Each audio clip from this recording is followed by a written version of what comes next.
This is the Floridaville. Get to know the people behind the Florida names you know. I'm your host, Rosanna Catalano. On this episode, we get to know Kristie Harris, Associate Vice President of Financial Affairs at the University of Central Florida. She joined UCF after the university had issues with state regulators. She tells us what she had to do as a leader to rebuild the relationships within her organization and outside the university campus. She also shares with us what is on the horizon for higher education. We are excited to be recording today's episode on live video stream to the Floridaville page on Facebook and the Floridaville channel on YouTube. I'm in my home office in Tallahassee, and Kristie is speaking with us remotely from her home in Orlando. Welcome to the show. Thank you. Thank you very much, Rosanna. I'm so excited. So thank you so much for inviting me on your show. Well, we are so happy to have you. You Yes. are the Associate Vice President of Financial Affairs at UCF, as I stated earlier. Can you Yes. describe your job for us? Absolutely. I started at UCF back in August, and I have to say it has been a rewarding experience for me. I currently oversee a division of finance. So, I have a chief financial officer that is also my supervisor, but I pretty much oversee general accounting. I oversee the budget office, accounting, purchasing, travel, vendors payables, things of that nature. But I have to say, most of my job is associated with just being a strategic advisor for leadership, whether it's for the chief financial officer or the provost of the institution. Not only that, I still have a lot of dealings with the state university system of Florida, Board of Governors. That is a place I worked with and worked for 13 years. And so I'm constantly interpreting new statutes, regulations, making sure that we're staying financially solvent and making sure that we're being fiscal stewards for taxpayers' dollars. And so I have to say, my most rewarding experience about my job is just working with the number of people that I work with at UCF, as well as folks throughout the system. But my job has been exciting. At first, when I first started, there was a lot of getting used to things because UCF is a very, very large institution. And you have so many students, so many faculty and staff all have the same passion about things, dealing with higher education. So I actually had to come in and just kind of, listen to all the concerns that, campus stakeholders had. And just being that voice and just making sure that we're providing good guidance and direction for our students as a whole, for the campus as a whole. So it's been just a rewarding experience, and have not made the year yet, but I am looking forward to more times at this wonderful institution that I work for. So thank you for asking about UCF and what I do there. That's wonderful to hear. I'm glad you're enjoying it there. Now, Yes. before your arrival, there was a state audit in 2018 that led to some issues for UCF at the state level. How do you come into a position like yours as a leader and rebuild the relationships within the organization among staff and outside the university campus? Well, again, it's about listening to the concerns and just making sure that when you come in, you have all eyes on what is important. And I think the most important here is just building that trust and showing that you have credibility and integrity in what you do. Before UCF, I worked at the State University System of Florida, where I dealt with a lot of other universities in the system, so I pretty much knew all the compliance laws and everything that we needed to do to make sure we make those right decisions. And so I think at UCF I was able to bring my expertise on what it was that we needed to do to make sure that we get it right and move it forward. But just being that leader and being that voice for the people that I oversee, as well as just paying attention to what others are saying and taking all of that very, very great information and making those decisions, being one of those other people, being part of that group of folks that sit down and just say, look, this is what we're going to do. This is the best for the institution, and just being that voice. That is important. I know you're the chair. You and I had spoken earlier that Yes. you're the chair of the Budget Redesign Initiative. Can you tell us what that Yes. is? Yes, that is a very, very exciting project that the university is currently, trying to implement. But basically, it's a model that we're trying to implement that focuses on fiscal accountability. How are we, managing our resources and allocating our resources, but at the same time providing that transparency and clear financial information to our board, to our campus stakeholders, that's important for them to have as they make those key decisions. So we started with this work back in the fall, I would say around October. And this, even though we've done a wealth of work, within the last 8 to 9 months, the second year is coming up, and we still have a lot of work to go in putting this together. But that was part of what I did when I arrived, Rosanna. It's about understanding some of the things that we really need to focus on and kind of improve. And it was all about just, building that transparency, being able to provide information to key stakeholders so they can better understand the fiscal position of our institution. And so this model actually gets us there.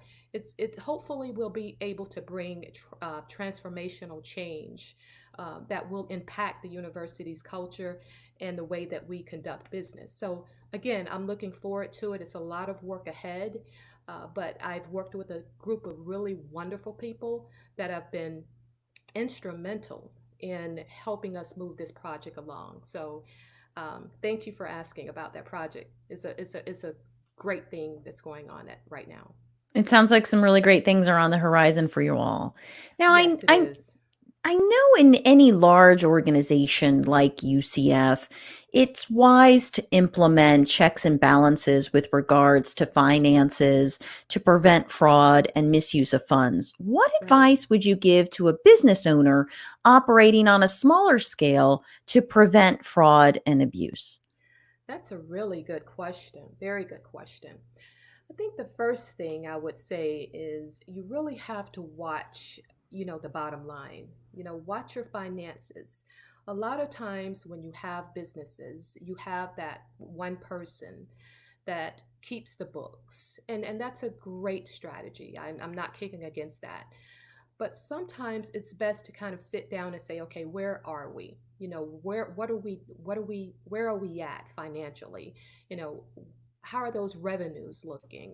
What are those expenses? Are we cutting costs? What are we doing to make sure that that bottom line, that net revenue margin, stays in the black and not the red? Because of course, when you have numbers that are in the red, you're a little bit, maybe in trouble a little bit. But it's about keeping your eyes on your resources.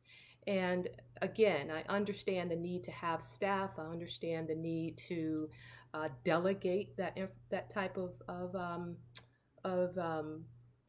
direction. But I think it's important for any business owner to keep their eyes on their resources and making sure they understand the financials of their own business.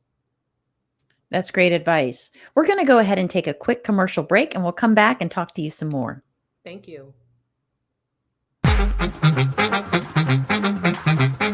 This episode of The Floridaville is brought to you by Rocket Ship Consultants. Let us help you launch your career, your business, your podcast, or your live stream. Follow us on Facebook and on Instagram and visit our website at www.rocketshipconsultants.com.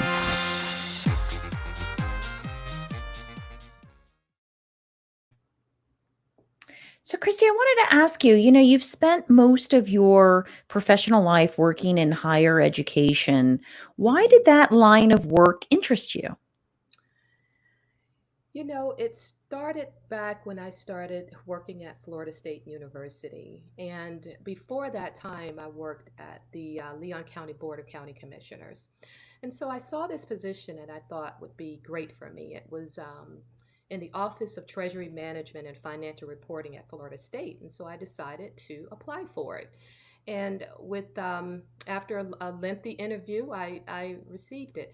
But I think the most important thing for me is when I arrived on campus, I saw the students and I saw how passionate they were about, where they were at Florida State, the Seminoles, go Seminoles.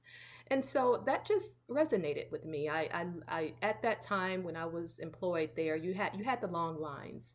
Nothing really, got done online.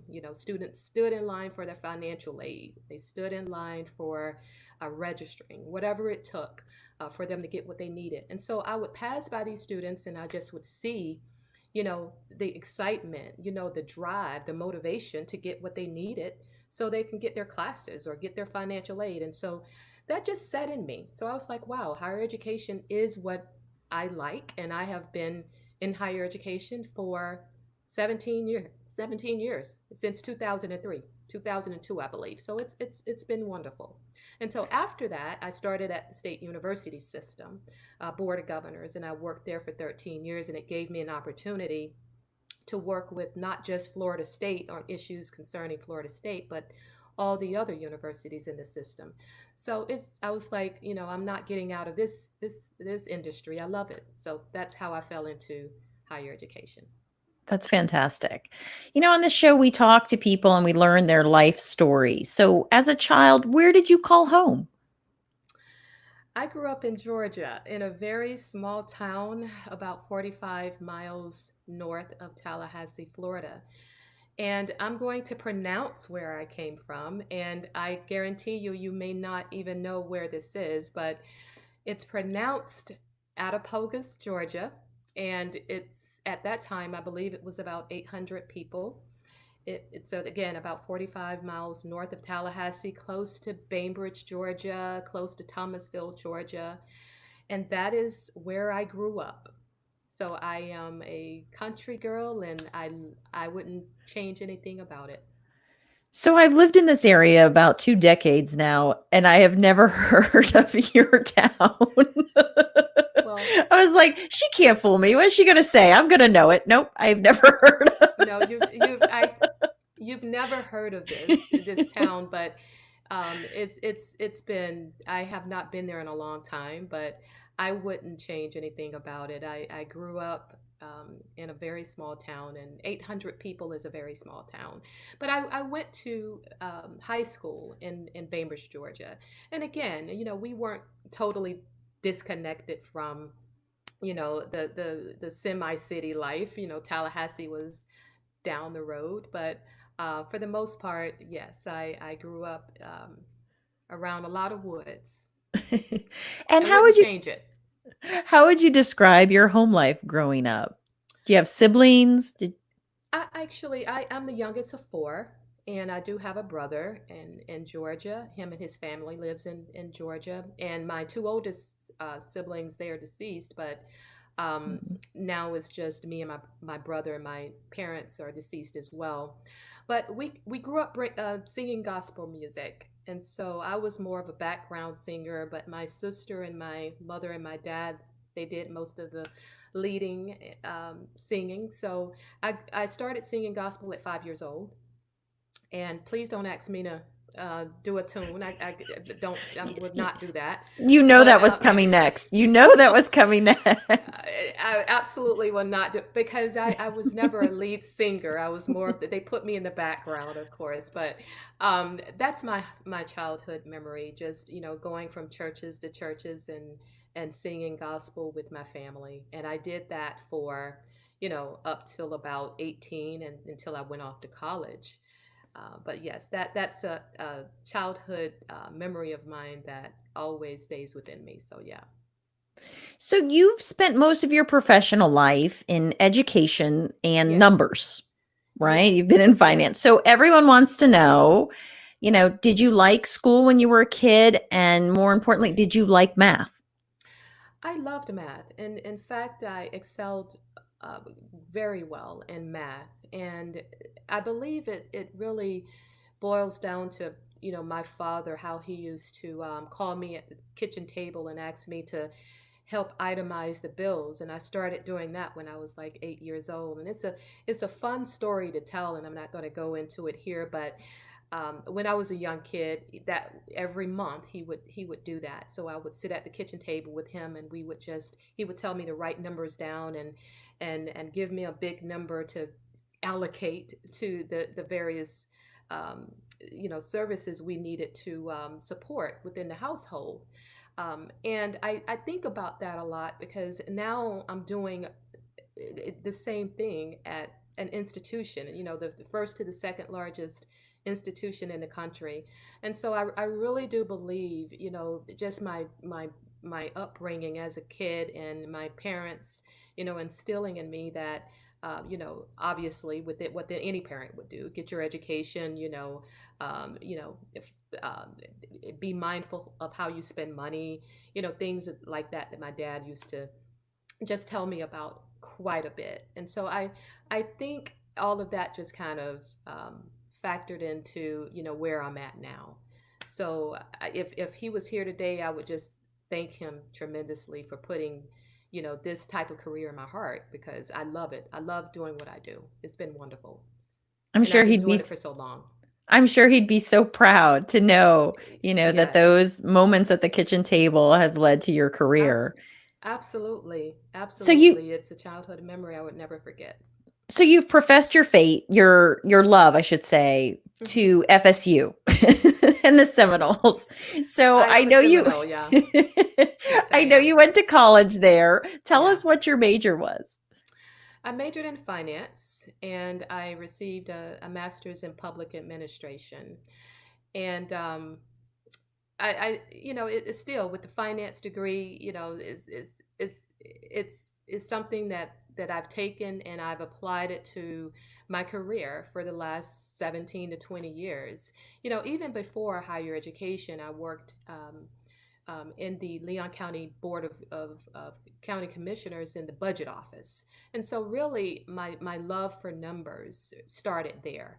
But once I got into education, higher education, it just really blossomed for me. So I love the industry. I love what I do. And the fascinating thing about higher education, obviously, Rosanna, is that you have the finance piece, but you have so many other enterprises within higher ed, whether it's the academic enterprise or the facilities enterprise, administration, HR, those types of areas. There's never a boring moment when you work at a higher educational institution, especially at the University of Central Florida. So you mentioned that you worked in Leon County. Was that your first job when you were done with all of your schooling? Actually, yes, I considered yes. And during the time I worked at the Leon County Board of County Commissioners, I was getting my master's as well. And so I would say, I tell everyone this, that I really didn't tap into my career until I started in higher education.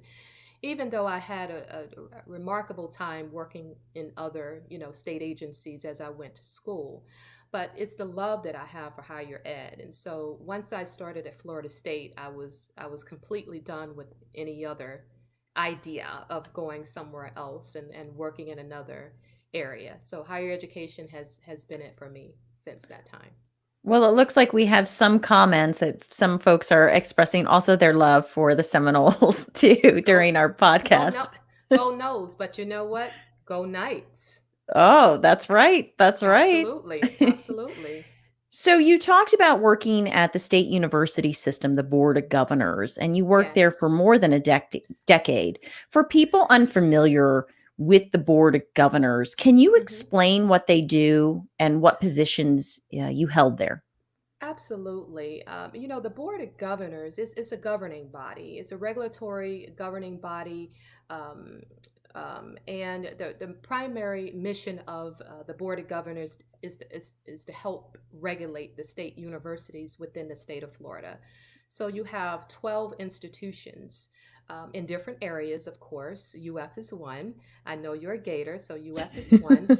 But yes, the primary purpose is that this organization regulates each institution. And so it's whether it's providing financial guidance, guidance on academics, student affairs, things of that nature.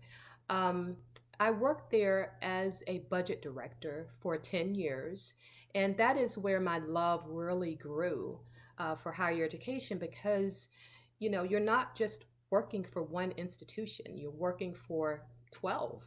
And so they have various missions.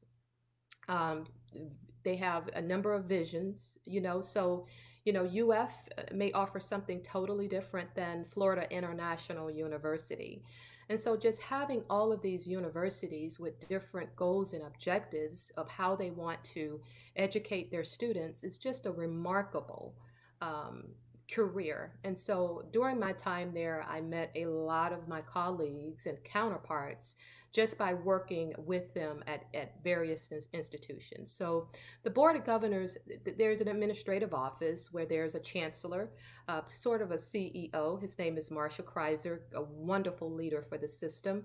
And then there's various offices within the board. And the primary purpose of those offices is obviously is to help manage and direct the state universities within the system. So I know you worked for a time at New College and now you're working obviously at UCF.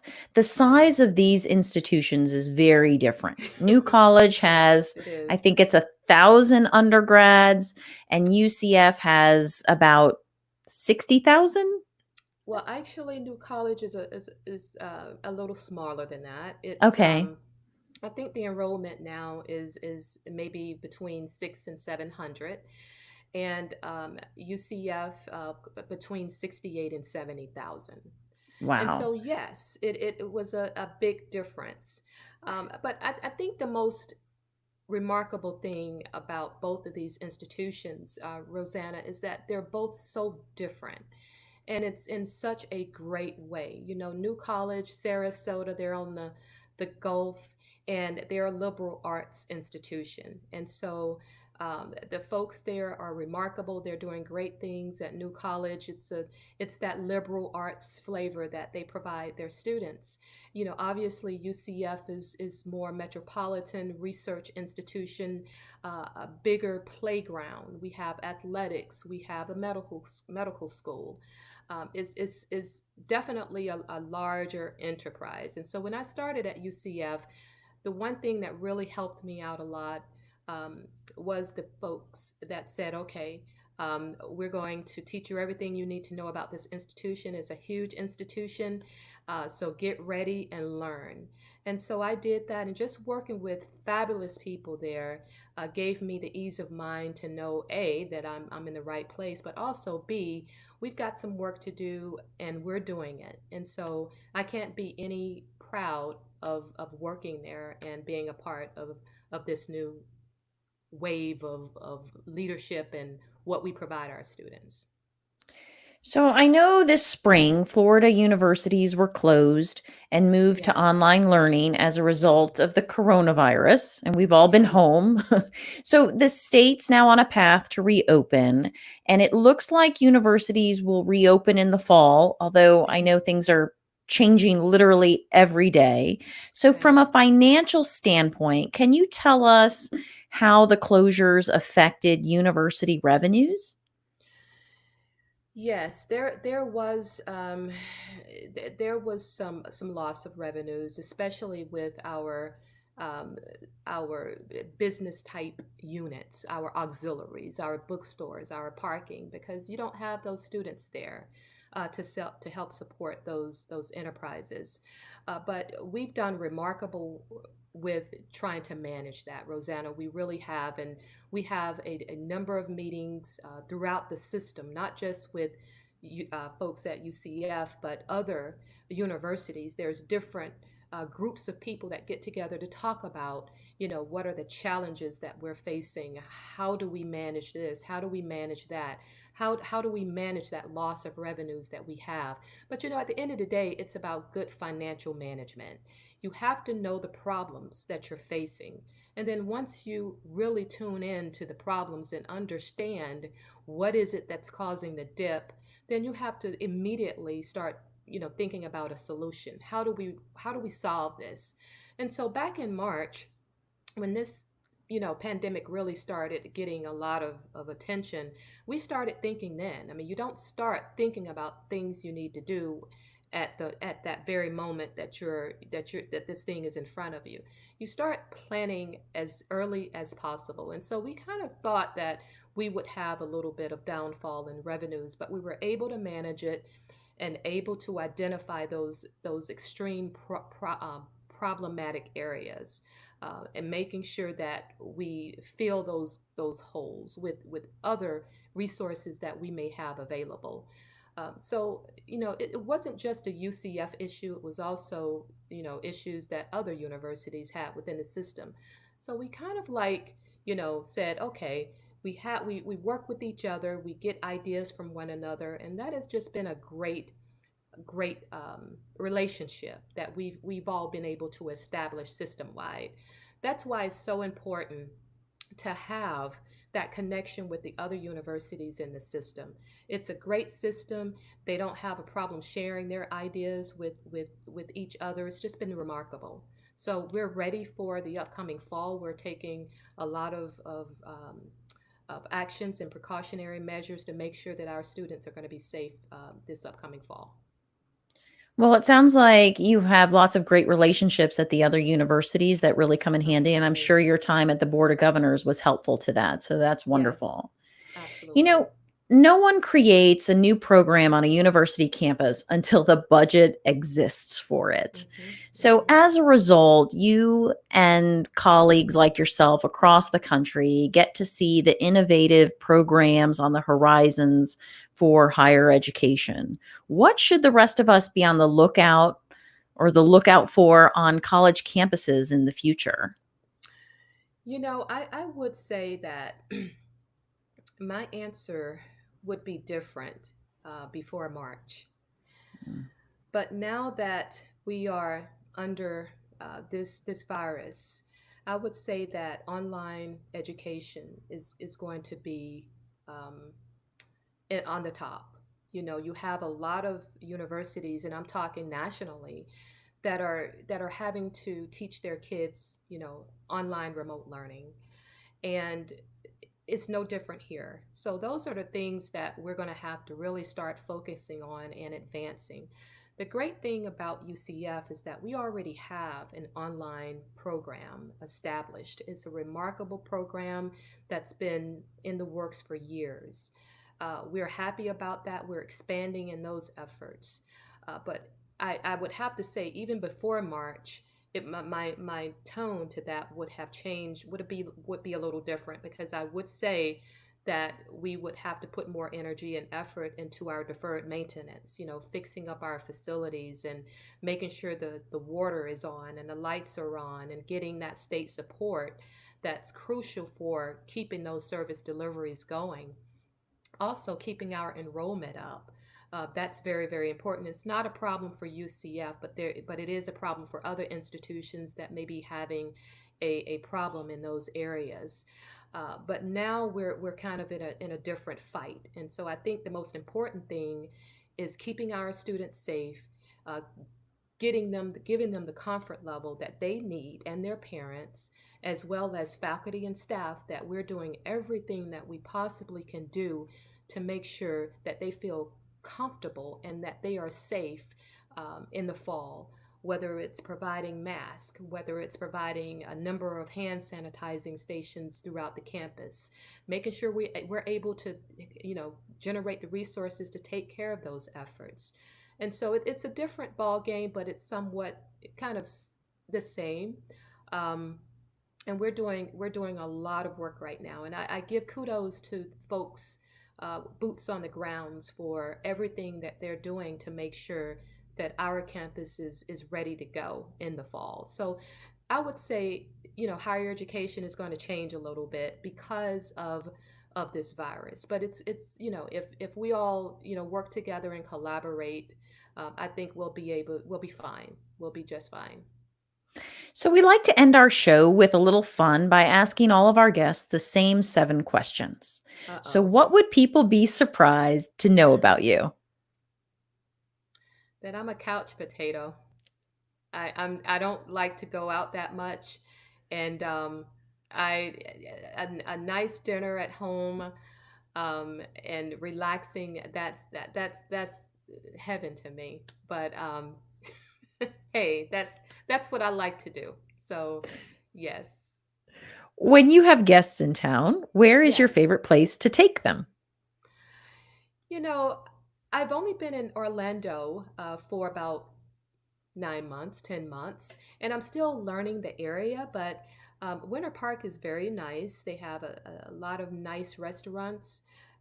Mills Park, I believe, is very nice. And so I actually haven't had a lot of guests because I really was going to start doing that once I was settled. And then, bam, the virus hit. And so all of my friends were exercising, social distancing, my family. So no one has really uh, come to visit. So I'm looking forward to that opportunity. So hopefully the pandemic will not last very long and we can get back to really trying to make some plans to see each other. But Amen. I have so many friends waiting to come and visit. Amen to that. So, what is the name Yes. of a book you recently read that you could not put down, or the name of a show you enjoyed binge watching? Well, actually, a friend of mine just sent me the name of a book, and it's about, and don't quote me on this, and I should know this, but it's about women being happier. And I think the author's name is Valerie Morton, but don't quote me on that. And I just received it in the mail. She actually sent me two books from this author. And so, with me being on vacation, I wanted to read a really good book, and anything on happiness during this time, I think is a great thing for anyone to just kind of, not get into that depressive mode and just read some good and uplifting things instead of just focusing on the news all the time. So I'm trying to do that. As far as my show, I try not to watch too much television, but when I want to just kind of ease and laugh a little bit, I'll tune into Family Feud. That Steve Harvey is great. I just, he's funny, and I'll watch him until I've laughed enough, and then I'll turn the TV off. That show is so fun. So, Yes. among your close family and friends, what are you best known for? I would say an advisor. For some people tend to want to come and talk to me about things that they're wanting to do, whether it's, a business move or focusing on a particular career. And so I love to talk and give advice and just kind of talk about my career and what are the things that I've done in my career track to help me. And believe it or not, I used to be extremely afraid to speak publicly. But what helped me was when I was in school, we had no other choice but to get up and make presentations. And so I was thinking, maybe I can give some advice on public speaking. I try to give those little various career tips, advices to people about, things that they can do to kind of help promote their true skill set and abilities. And so I think people would see me as that, an advisor, someone that they can come to and just kind of, bounce things off. If you have a nickname, who gave it to you? Well, I don't have a nickname. My dad used to call me Lenny, but that's part of my middle name. But, let's just say if I have a nickname, I don't know it. If you knew you could not fail, what would you attempt?